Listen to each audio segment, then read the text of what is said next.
1,150,000 lang, ma'am. How young are you? 26. New day, new bag. So we have our very first client sa bago nating headquarters. Hello, ma'am. Welcome to our new First Maison headquarters. And congratulations, kayo po yung pinakaunang na vlog namin dito.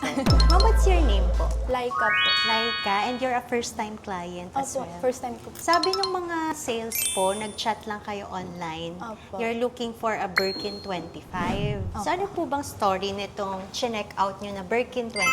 Kasi ang hanap ko talaga is si ito. Eh, nung nag-inquire ako last September, hindi ko siya nakuha. Sayang, ma'am. Pinag-isipan ko pa kasi. Kaya nung tinanong ko siya again, wala na, sold na. Hard to get kasi si Itok, ma'am eh. Same with Gold on Gold. Mabilis yung mga Birkin 25 sa amin. Pero ma'am, namili ka between Etan, yung gray, na Opo. gold hardware, which is pre-love. Actually, ma'am, newly posted lang to. Ma'am, pakita ko yung Okay mga po. Birkin 25 pa namin on hand. Especially now, magkakaroon po kasi ng price increase sa Hermes this January. Feeling ko kaya yung mga buyers Bumibili talaga. bumibili na eh. Lagi yun eh. Yun yung nangyayari every December. Nauubos yung stocks namin ng mga Hermes kasi alam nila may price increase next year. Mag-start na January. January. So, ma'am, ito yung Etan, yung first choice mo. So, this is pristine condition, 1,185,000 pesos. Stamp D 2019. So, since it's your first Hermes ever, Opo. or meron na po sa ibang collection? Wala, first. First Hermes, kaya you want brand new po for your first Hermes? Okay naman ako sa pre-love. Wala namang problem. Kaso nung nakita ko siya, parang mas malapit siya sa ito, yung color niya. Oo. Family of taupe yung color. Ito kasi dark gray Opo. siya. Pero ito, maganda rin naman. Maganda siya sa personal. Kasi iba siya, Dark parang po. iba yung color niya sa picture. Baka ma'am sa lighting. Siguro. Sa picture po ba, anong color niya for you? Shadong dark? Oo, masyadong dark. So this one is also full set except story seat. Pristine condition. Birkin 25. And then pakita ko lang din ma'am. Parang ang ganda din. Maganda ma'am, di ba? Ngayon ko lang siya Na-torn nakita. ka. Parang mag-change of heart pa siya.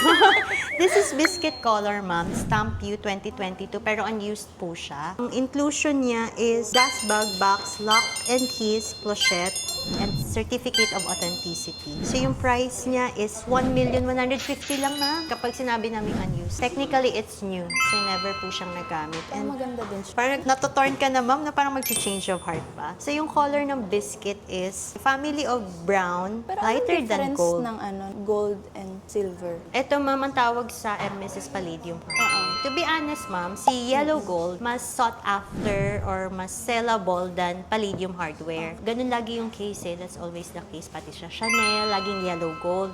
Given na po yun. Mas maganda Wala kasi naman ako talaga alam yung sa yellow mga gold. bag. Pero Wala akong ma'am, alam. recently po, nagiging in demand naman si palladium. Kasi nakita ko yung vlog mo kay Gigi. Gigi Di ba Dilan. palladium? Parang narinig ko, parang sabi mo, parang rare yung mga palladium. Right now kasi nagiging in demand si palladium. Kasi napaisip ka, anong difference? Pero most of the time, gold po talaga, always in demand. Pero recently po, mas nagiging in demand si palladium. Parang nagkakaroon lang ng shift sa mga buyers. Siguro yung iba, gano'n naman mami, depende kasi sa kung anong mauso na style. So right now na yun, nagkakaroon po ng mataas na demand for palladium. Basta palladium paired with neutral color, mahirap siyang mahanap now. So this is your Birkin. Togo, para silang Togo ma'am. This is stamp W ma'am, brand new condition. Full set po siya with invoice. Ang price nito ma'am is 1,320,000 pesos. Comes full set po. So yung color niya is beige marfa. Oo nga no, medyo malapit siya sa ito. Yun din yung napansin ko sa kanya. Siguro ma'am kaya malapit yung color niya sa ito because of the palladium hardware. Pero kapag paired to with gold hardware, iba yung color niya. Kapag palladium kasi nagiging darker yung shade ng leather.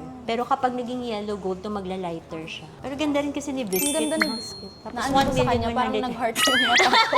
Pero eto na. Ito na, Okay final. Final na. Para silang Togo, ma'am. Kasi yung isa, ano nga yung color yung parang darker? Gold, ma'am. Gold Yung tawag.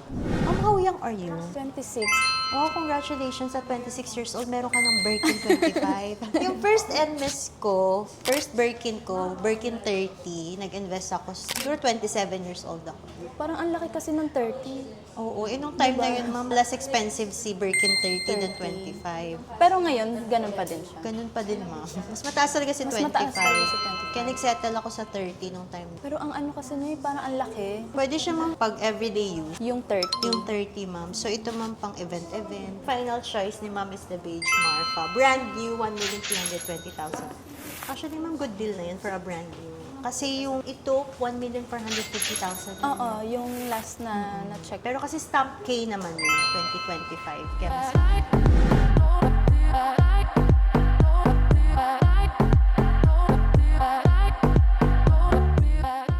Actually, wala kang talo, ma'am. Any of these bags, kahit anong choices mo, winner.